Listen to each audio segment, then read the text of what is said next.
একদিন সাহিম মেট্রোতে চড়ে কলেজ যাচ্ছিল। সে সিট পেয়ে বসেছে, কিন্তু অনেক লোক দাঁড়িয়ে ভ্রমণ করছে। সে খেয়াল করল তাদের মধ্যে একজন ৭০ ঊর্ধ্ব লোক সিট না পেয়ে দাঁড়িয়ে যাচ্ছেন। সাহিমের বাবা মা সবসময় তাকে বড়দেরকে সম্মান করতে শিখিয়েছে। তার মনে পড়ল, মা তো বলেছেনই বয়স্ক কেউ দাঁড়িয়ে থাকলে নিজের সিট ছেড়ে দিয়ে তাকে বসতে দিতে হয়। তাই সে তার সিট থেকে উঠে বলল, আঙ্কেল বসুন। বৃদ্ধ লোকটি একটু ইতস্তত করলেও বসে পড়লেন।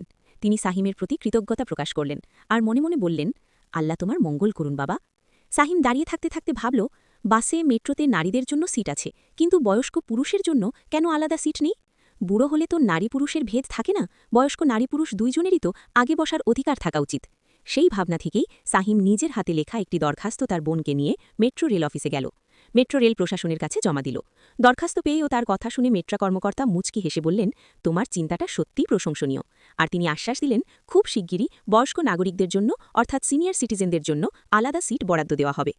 কথা শুনে সাহিমের অনেক ভালো লাগল এবং সে বুঝতে পারল একটি ছোট সদিচ্ছা থেকেই বড় পরিবর্তনের শুরু হয়। এই গল্প থেকে আমরা জানতে পারলাম, বড়দের সম্মান করা শুধু ভদ্রতা নয়, এটি মানবিকতার পরিচয়ও বটে।